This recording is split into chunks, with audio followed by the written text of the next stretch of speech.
साथियों, मैं एडवोकेट विनय पांडे प्रयागराज आपको बताना चाहता हूँ कि जैसा कि 72,825 शिक्षक भर्ती का कंटेंट पिटीशन लगा हुआ है दोस्तों 22 तारीख को।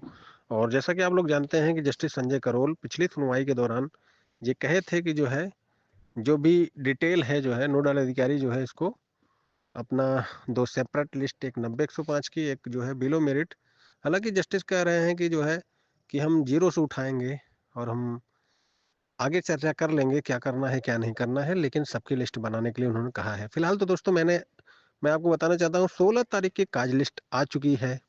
22 तक की एडवांस काज लिस्ट आ चुकी है। एडवांस काज लिस्ट में दोस्तों हालांकि अपना केस अभी नहीं शो हो रहा है, लेकिन सप्लीमेंट्री लिस्ट वगैरह भी बनती है बाद में। तो दोस्तों निश्चित रूप से आगे जब लिस्ट आएगी तो उसमें केस आएगा, चूंकि ये फिक्स मैटर है, पार्ट थर्ड मैटर है।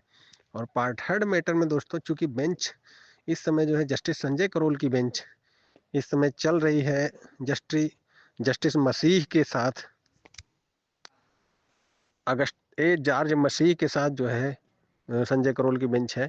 जबकि अपना केस जो है जस्टिस प्रसन्ना बी बराले के साथ सुनेंगे। तो दोस्तों चूंकि प्रसन्ना बी बराले किसी अन्य जस्टिस के साथ बैठ रहे हैं, चूंकि जनवरी में जो है बेंच चेंज हुई है, लेकिन जो है अपने मैटर को सुनने के लिए, चूंकि पार्ट थर्ड मैटर है 72,825 कंटेंट मैटर, दोनों जज लंच के बाद यानी 1 बजे से 2 बजे तक लंच होता है, 2 बजे से 4 बजे के लिए स्पेशल बेंच बनेगी इस केस की सुनवाई के लिए। मैं आपको बताना चाहता हूं दोस्तों कि जस्टिस संजय करोल एक ऐसे जज हैं जो 72,825 शिक्षक भर्ती के अभ्यर्थियों के दर्द को समझे हैं, पूरा आर्डर पढ़े हैं। आपको मैं बताना चाहता हूं कि जस्टिस संजय करोल से कुछ भी छिपा नहीं है। वो सब जानते हैं कितने जगह जो है ये हाई कोर्ट सुप्रीम कोर्ट में कहाँ कहाँ खारिज हुआ है। दोस्तों मैं आपको बताना चाहता हूँ, सुप्रीम कोर्ट में हर जज के 10 लॉ स्कॉलर होते हैं। लॉ स्कॉलर का मतलब समझते हैं आप, नेशनल लॉ कॉलेज जो होते हैं देश के, उसके जो विद्वान स्टूडेंट होते हैं उनको जो है संविदा के आधार पे वहाँ नौकरी मिलती है 1-1 साल के लिए सुप्रीम कोर्ट में। जो कि विद्वान होते हैं वो जो है हर कोर्ट के 10 लॉ रिसर्चर होते हैं, जो कि पूरा जो है मुद्दे को खंगालते हैं, हाई कोर्ट से लेकर सुप्रीम कोर्ट तक के वेबसाइट को पूरा खंगाल के वो नोट बना के रखते हैं। और जस्टिस उसको, चूंकि फाइल 2-3 दिन पहले पहुंच जाती है, तो उसको पूरा रीड करते हैं। तो आप ये जान लीजिए कि जस्टिस संजय करोल हर उस मैटर को जानते हैं, और वो इसीलिए कहते हैं कि अगर मेरिट पे हम जाएंगे तो ये 1 मिनट में खारिज हो जाएगा, लेकिन हम सिंपथी पे जा रहे हैं। क्योंकि दोस्तों ये मैटर, चाहे जो भी मैटर हो, आपको मैं बता जाना देना चाहता हूँ, रिस्पोंडेंट वाले भी पहले गए थे, सारे लोग गए थे। ललित की बेंच से, जस्टिस ललित की बेंच से कई मैटर खारिज हो चुके हैं। और निश्चित रूप से अगर सरकार जो है उन सबको लगाती है, तो अगर मेरिट पे बहस होती है तो 1 मिनट में सारे खारिज हो जाएंगे। लेकिन जस्टिस जानते हैं, जस्टिस जो संजय करोल की जो है, चूंकि इसमें 82 नंबर तक वालों को नौकरी मिल चुकी है, और चूंकि वो देख रहे हैं सारा कुछ, चूंकि एफिडेविट पे जब 862 का जो है संजय सिन्हा ने जिक्र किया था जो है कि 862 लोग दे दिए गए हैं, तो उसमें 82 तक को वो, मतलब उनसे कुछ भी छिपा नहीं है, इसीलिए वो कह रहे हैं बिलो मेरिट से हम उठाएंगे। और हम जो है चाहते हैं, चूंकि एक 13 साल का एक बड़ा जो है, ये बच्चे जो है अपना जो कमा सकते थे नौकरी मिलने के बाद वो खो चुके हैं। और ये जितने वकीलों की एक फौज जो है कोर्ट में खड़ी होती है, उन पर पैसे खर्च कर रहे हैं। तो निश्चित रूप से वो ये सब देख कर कहते हैं कि नहीं जो है सरकारी अधिवक्ता को बोलते हैं, जो कि ऐश्वर्या भाटी मैम है, कि इनको जो है इनके लिए कुछ व्यवस्था करो और अपने उच्च अधिकारियों से बात। वो यहाँ तक कहते हैं कि आप कोई उप सचिव या सचिव स्तर नहीं, प्रमुख सचिव स्तर के जो अधिकारी हैं उनसे वार्ता करिए कि इनके लिए आप क्या कोई वो बनाए हैं, कोई ऐसा कुछ रूल या नीति जिससे जो है कि इनके लिए कुछ हो। क्योंकि वो फाइनल ऑर्डर में दोस्तों आप जानते हैं, मोल्डेड इनटू रिलीफ वाला जो वर्ड है वो अपने आप में बहुत कुछ है। जस्टिस अगर उस वर्ड के थ्रू जो है देना चाहेंगे तो बहुत कुछ दे सकते हैं। आपको बताना चाहता हूँ कि इस बीच मैं दिल्ली में जो है नोडल काउंसिल के घर पे मुलाकात भी किया था। आपको समय समय पर सूचना भी दिया और उन्होंने कहा कि 18,500 के आसपास लोग जो कि 16 तारीख के पहले हैं। उनका स्पष्ट मानना था कि 16 तारीख के पहले जो है जितने लोग हैं उनकी मैं लिस्ट बना रहा हूं, उसमें 80% भले से डाटा अपूर्ण है, लेकिन मैं लिस्ट पूरा रखूंगा। जिनका अपूर्ण है उस पर कोर्ट विचार करेगी क्या करना है क्या नहीं करना है, जिनका पूर्ण है उनको क्या करना है क्या नहीं करना है। लेकिन हम जो है अब करेक्शन के लिए टाइम नहीं लेंगे। नोडल काउंसिल का कहना यह था कि एक लंबा समय हो गया और अगर हम जो है टाइम मांगते हैं तो ये निश्चित रूप से हमारे इमेज को कोर्ट की नज़र में धक्का पहुंचेगा और जो है हमारी इमेज, हम चाहते हैं कि हमको जो जिम्मेदारी दी गई है वो निश्चित रूप से हम पूरी करें।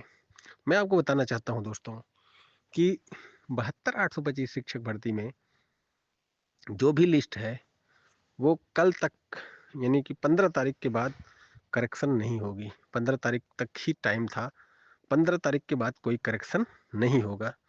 आप ये जान लीजिए क्योंकि नोडल काउंसिल को भी 7 दिन बचेंगे और उन 7 दिन में वो 90-105 की लिस्ट बनाना है और इसके बाद जो है बिलो मेरिट वाले 82-90 वालों की भी लिस्ट बनानी है। कोर्ट ने जैसा कहा था सेपरेट लिस्ट बनाना है। हालांकि कोर्ट ने कहा था ये लिस्ट मैं बनवा रहा हूँ, इसका मतलब ये नहीं है, हम इस पे चर्चा करेंगे, लेकिन जो है इसका वो चाहते हैं कि बिलो मेरिट तक लोगों को दिया जाए। अब देखना है दोस्तों कि नोडल काउंसिल एक हफ्ते में, क्योंकि उन्होंने बताया हमें कि हम जो है 8-8 प्रिंटर, 8-8 सेट कंप्यूटर सेट, इसके बाद 15-15 जो है कंप्यूटर एक्सपर्ट जो कि डाटा खंगालते हैं उनको मैं कहीं ना कहीं जो है रखा हूँ और इन सब में खर्चे आ रहे हैं। तो इसलिए करेक्शन के लिए दोस्तों वो कुछ न कुछ इसीलिए कहें कि बिना शुल्क के कुछ नहीं हो पाएगा। मेरा स्पष्ट मानना है, देखिए खर्चे तो है ही, अब कोई भी नोडल काउंसिल बन के सब अपने घर से लगाए ये भी सही नहीं है, क्योंकि जो है ये आप सबके हित की बात है जो 16 के पहले हैं। तो अगर कुछ लग भी रहा है तो उसको देना चाहिए। फिलहाल तो मेरा स्पष्ट मानना है दोस्तों कि हालांकि आगे जो है अभी बेसिक शिक्षा बोर्ड भी, बेसिक शिक्षा विभाग भी हो सकता है कि जो है आपसे प्रत्यावेदन ले, मतलब ऑनलाइन पोर्टल पे, और उसमें जो है, लेकिन दोस्तों ज़्यादातर लोगों के पास चूंकि 16 तारीख के पहले 80-90% लोगों के पास तो पुराना डाटा ही नहीं था, तो सारे लोगों ने ऐसे ही भेज दिया। तो अब बाद में जो है दोस्तों टाइम मिला है तो सब धीरे धीरे करेक्शन कर रहे हैं। लेकिन एक बात स्पष्ट मैं बता देना चाहता हूँ कि सारे लोग अपना जो डाटा है, आईए की कॉपी है, वो सब निकाल लें, निकाल के रखे रहें। अगर इस पे नौकरी मिलती है आगे चल के तो वो आपको फिर ज़रूरत पड़ेगी। बेसिक शिक्षा बोर्ड जब अगर अपने ऑनलाइन पोर्टल पे लेगा तो वो जो है आपको वहाँ भी भरना पड़ेगा। और अगर इसमें जो है बेसिक शिक्षा बोर्ड के उसमें अगर गलत हो गया तो दोस्तों निश्चित रूप से आप बाहर चले जाएंगे। फिलहाल तो मेरा मानना है, देखिए अभी कोर्ट क्या करता, हो सकता है डायरेक्ट नोडल काउंसिल के थ्रू सरकारी अधिवक्ता को दिला के कह दे कि जिसका है इसको नियुक्ति दिया जाए। देखिए कोर्ट है, कोर्ट क्या कहेगी, संभावनाओं का खेल है, क्या संभावनाएं कर सकती है। इसलिए देखिए कोई भी रिस्क लेने के पहले, अगर कुछ लोग ये सोचते हैं कि नहीं जो है हम बाद में बेसिक बोर्ड अगर लेगा ही और तो हमको क्या करेक्शन की जरूरत है, अरे हो सकता है कोर्ट कह दे कि भाई जो नोडल काउंसिल दिए हैं इसी पे जो है जिसकी लिस्ट सही है उसको दे दो। तो ये भी हो सकता है, ये भी एक विकल्प है। तो ये तो संभावनाएं हैं। हमारा कहना ये है कि बेसिक शिक्षा बोर्ड भी ले सकता है, क्योंकि बेसिक शिक्षा बोर्ड खुद अपना जो है एक पोर्टल जारी करेगा और जैसे 29,000 में किया था मेल आईडी, 29,000 में भी 29-3-34 मैथ साइंस वाली भर्ती में भी जब याची लाभ मिला तो उसमें भी उन्होंने मेल आईडी के थ्रू जो है लिया था और बाद में जो है जो सही थे उनकी लिस्ट अलग, जो गलत थे उनकी लिस्ट अलग जारी किया था। ये भी हो सकता है, क्योंकि बहुत से लोग ऐसे हैं जो जिनको अपना आईए नंबर ही नहीं पता है, अंदाज के भर दिए हैं। तो वो लोग जब वहाँ मिलान होंगे उसमें नहीं मिलेंगे तो बाहर हो जाएंगे। देखिए बहुत से लोग ऐसे भी हैं जो कि कंप्यूटर कॉपी देख के भर देते हैं। कंप्यूटर कॉपी में दोस्तों क्या होता है कि कभी कभी फर्स्ट नाम जो होता है उसका एफिडेविट बाद में होता है तो फिर उसको फ्रंट पे कर देते हैं, तो सीरियल जो है अगर आपका एक है तो दो हो जाएगा, दो है तो तीन हो जाएगा। ये भी हो जाता है, कभी कभी सीरियल इधर उधर हो जाता है। तो ऐसा नहीं कि कोई कंप्यूटर कॉपी है तो आप उसको ये समझिए कि ये एकदम ऑथेंटिक है। सर्टिफाइड जो होता है वो अलग होता है, उसका जो है एक महत्व अलग होता है, क्योंकि वो जो है कोर्ट से निकलती है, वही एकदम सही होती है।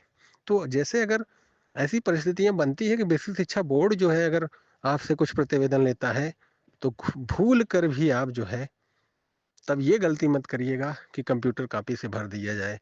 क्योंकि कंप्यूटर कॉपी जो होती है और सर्टिफाइड कॉपी में डिफरेंट भी हो सकती है। तो फिलहाल तो तब टाइम मिल जाएगा, अगर 22 को कोई ऑर्डर होता है तो टाइम मिलेगा, तो सारे लोग जिस जिस पैरवी कार से जुड़े हैं अपना उसमें जो कुछ खर्च लगेगा, देखिए नौकरी मिलनी होगी तो आप सर्टिफाइड कॉपी निकालना पड़ेगा आपको, क्योंकि बिना सर्टिफाइड कॉपी निकाले अगर बेसिक शिक्षा बोर्ड के साइड पे आप गलत भर दिए तो आपको बाहर कर देगा ऐसा। लेकिन अगर मैं ये कह रहा हूँ, अगर कोर्ट नोडल काउंसिल वाले ही मैटर पर अगर ऑर्डर करती है, हालांकि दोस्तों मुझे लगता है कि हल्का फुल्का जो क्लर्कियल मिस्टेक है उस पर जो है कोर्ट बाहर नहीं करना चाहिए, क्योंकि क्लर्कियल, मान लीजिए आपने पैरोकार को दिया, सही दिया, पैरोकार ने भी अपनी आपकी वो सही भरी, लेकिन वहाँ नोडल काउंसिल का जो कर्मचारी है उस पे के ऊपर भी प्रेशर है, वो एक भी इधर उधर कर दिया तो क्या इसका मतलब आपको नौकरी नहीं मिलेगी? तो दोस्तों ऐसा कुछ नहीं है, हल्की फुल्की फॉल्ट में जो है नौकरी मिलेगी। और अगर आप 16 तारीख तक फाइल्ड हैं और अगर कोर्ट ने आदेश किया 16 तारीख तक के लिए, तो आपको ऐसा नहीं है कि, मुझे लगता है कि हल्का फुल्का फॉल्ट होने, हाँ लेकिन आपको पुराना रिकॉर्ड तो जरूर सही करना है, क्योंकि पुराने रिकॉर्ड पे ही आपको ज़्यादा फोकस है कोर्ट। और अगर देखिए पुराने रिकॉर्ड पर फोकस है, भीड़ बढ़ेगी तो जो प्रेजेंट कंटेंट में है उनको भी उसमें बाउंड्री लगा सकता है कि जो पुराने रिकॉर्ड में है और प्रेजेंट कंटेंट में है। इसके अलावा वो और भी बाउंड्रीज कुछ लगा सकता है, अब वो जब फिल्टर होगा कितने क्या हैं उस हिसाब से, तो उस हिसाब से बाउंड्रीज लगेंगी। लेकिन अब आगे देखिए क्या होता है, फिलहाल तो जैसी सूचनाएं रहेंगी मैं आपको देता रहूंगा। 72,825 शिक्षक भर्ती का कल लास्ट मतलब दिन है, 15 तारीख के बाद कोई करेक्शन नहीं होगा, ये नोडल काउंसिल ने कह दिया है। उन्होंने कहा मुझे 7 दिन और चाहिए ही चाहिए, 6 दिन, ताकि मैं इन डाटा का सब काम फिल्टर कर सकूं और सब काम संपन्न करके कोर्ट को सुपुर्द कर सकूं। फिलहाल तो दोस्तों जैसी सूचनाएं रहेंगी मैं आपको देता रहूंगा। दोस्तों हमारे नंबर पर बहुत से कॉल आते हैं, इसलिए आप कॉल मत किया करिए, कोई भी जानकारी है तो आप हमारे 9161180404 पर खाली मैसेज करके, व्हाट्सअप मैसेज करके आप जानकारी ले सकते हैं। मैं देखिए जो मेरे साथ जुड़े हैं उनको भी मैं जो है हेल्प करता हूँ, जो नहीं जुड़े हैं व्हाट्सअप मैसेज के जरिए कोई कोई परेशानी है तो उनको भी हेल्प करता हूँ। लेकिन ये है कि आप कॉल मत करिए, मैं देखता हूँ बहुत से लोग कॉल करते हैं, दिन भर कॉल आती है हमारे नंबर पर, लेकिन आप कॉल मत किया करिए। व्हाट्सअप नंबर हमारा 9161180404 पर सिर्फ मैसेज करके, कोई अगर आपके मन में समस्या है जो कि जेन्युइन समस्या है, जो हमारी वीडियो में आपको नहीं मिलता है, देखो ज़्यादातर आपके प्रश्नों का उत्तर मैं वीडियो में डाल देता हूँ, लेकिन अगर अननेसेसरी आप क्वेश्चन करेंगे तो इसके लिए कुछ नहीं है। मैंने बता दिया कि 18,500 के लगभग डाटा है, 15 तारीख लास्ट करेक्शन डेट है। अब आगे 22 तारीख को, अभी तक काज लिस्ट नहीं आई है, एडवांस काज लिस्ट में अपना केस नहीं आया है। जैसे केस लिस्ट होगा, चूंकि देखिए ये स्पेशल बेंच बनेगी तो इसका हमें लगता है सप्लीमेंट्री लिस्ट में या फिर इस तरह का केस लिस्ट में आएगा। एडवांस लिस्ट में केस ना आना ये कतई नहीं, आप सोचिए कि ये केस 22 को नहीं लगेगा, 22 को लगेगा, चूंकि पार्ट थर्ड मैटर है, 2 बजे से फिक्स है और लगना तय है। धन्यवाद। मैं एडवोकेट विनय पांडे, प्रयागराज।